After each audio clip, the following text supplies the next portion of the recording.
I've bought 2 boats so far that I refitted very fast and with very little money. You can watch both of those videos in this channel. Our first boat we bought for 5,000 coins. I spent like 2,500 coins refitting it, and at the end we had a perfectly usable boat. Engine was good, sails were good, electronics were good, autopilot, basically everything. When it came time to upgrade to a bigger boat, we sold our old boat for 17,500 euros, which is still an amazing price for the boat that it was. But it was much more than we paid for it. However, this is not always possible. Our current boat was previously bought by 3 other owners, and they all lost money on it until they gave up and sold the boat for a big loss.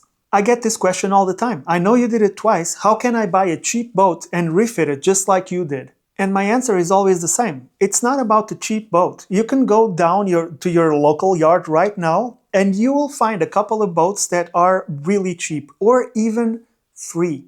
But it's not that simple. So let's go through the facts that can make this a great idea or a huge mistake. We are sailing around the world the hard way. On our abandoned 1980s ketch, refitted on a very tight budget, now has all the luxuries you could ever want. This channel is more about technical advice and sharing knowledge than the journey itself. Sometimes with science, sometimes our mistakes, but always having fun. So you go down to your local yard and you find the deal of the century. A full boat for 1 coin. There's a lot you need to consider before you take on the responsibility for this boat, and it is a responsibility. The first thing that you need to look into is what kind of boat is it? Is it like an old Hallberg Rossi that has been abandoned for years? Or is it a homemade plywood sandwich fiberglass construction? It's very important to know this because once the work is finished, these 2 boats will have completely different values, and you need to take that into consideration. Let's assume you're a resourceful person and you can do all of the refit for 20,000 coins. You get good deals on everything, the engine, the rigging, the electronics, the sails.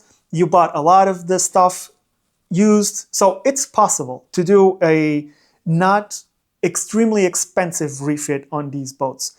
But here's the issue now.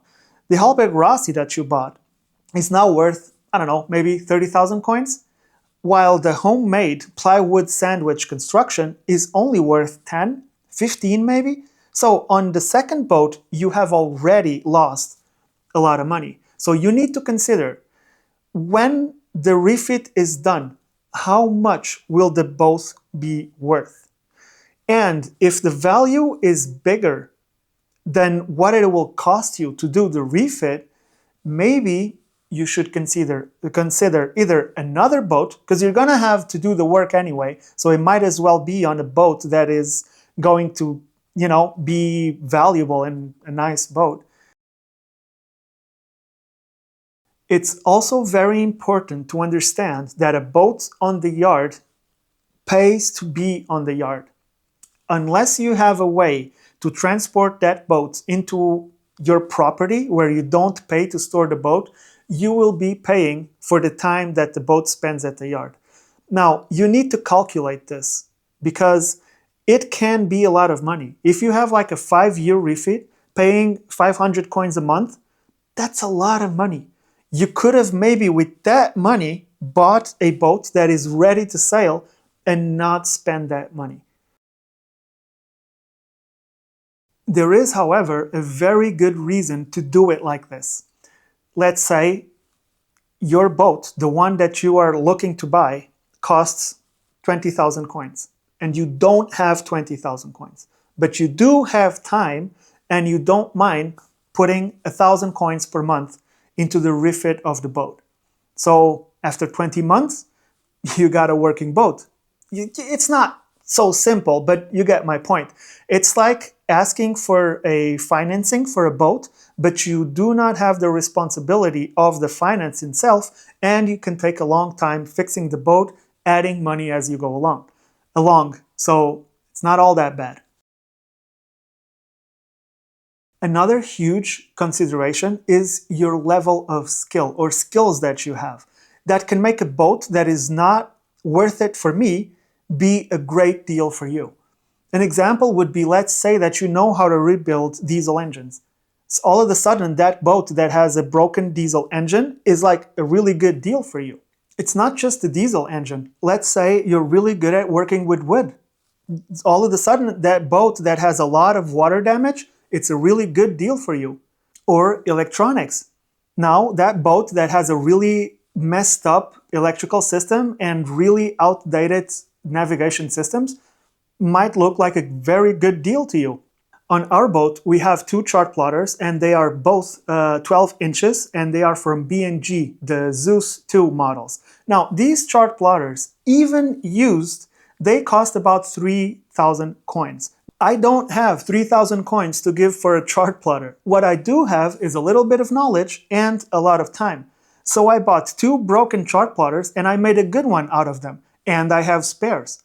So my point is that your level of skill will be an important factor on deciding if the boat is right and it's going to be a good deal or not. I know I've been talking a lot about money, and I also know it's not always about money. For some people, it's about the hobby, and refitting a boat, it's a great hobby, for sure. However, the people on YouTube that refit boats, at some point, it stops being about finishing and it starts being about the content that is made by the refitting of the boat. And you can do this as well. You can buy a boat, start documenting what you are doing, and put all that great stuff on YouTube. And you'll get a little money every time you put out content. Now, there are some channels that I absolutely love, like our friend Mads, that take this to the extreme. He bought a catamaran and he's saying he's going to take 7 to 8 years to fix it. Well, yeah, that's 7 to 8 years of content, and it makes sense because that's what he does. That's his job.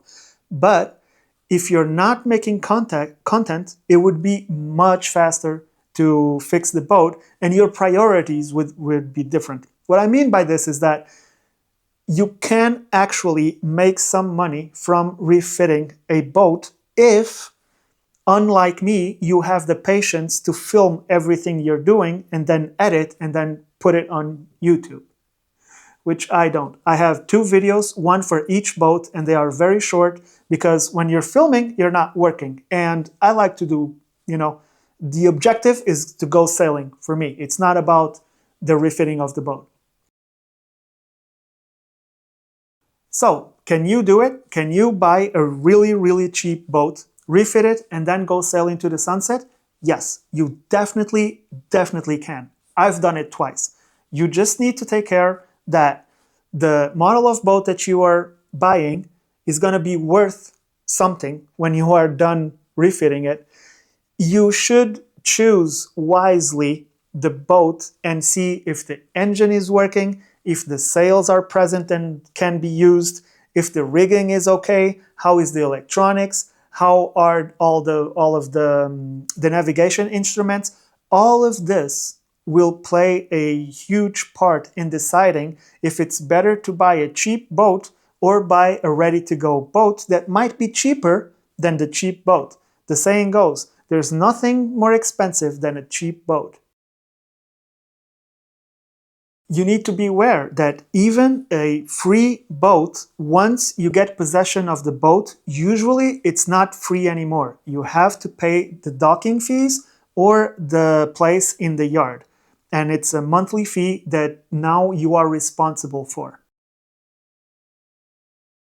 And you need to look at which skills do you have or are willing to learn in order to be able to do the refit. This will decide if the boat that you are buying with the broken engine or whatever is still worth it. Most of the people that I know that undertook this failed. Like most of them. I am telling you, 8 out of 10 people never make it. They give up because at some point They are so far away from the excitement of buying a boat, and yet so far away from the payoff that they just give up. So if you're going to do this, another consideration is do it as quickly as you can.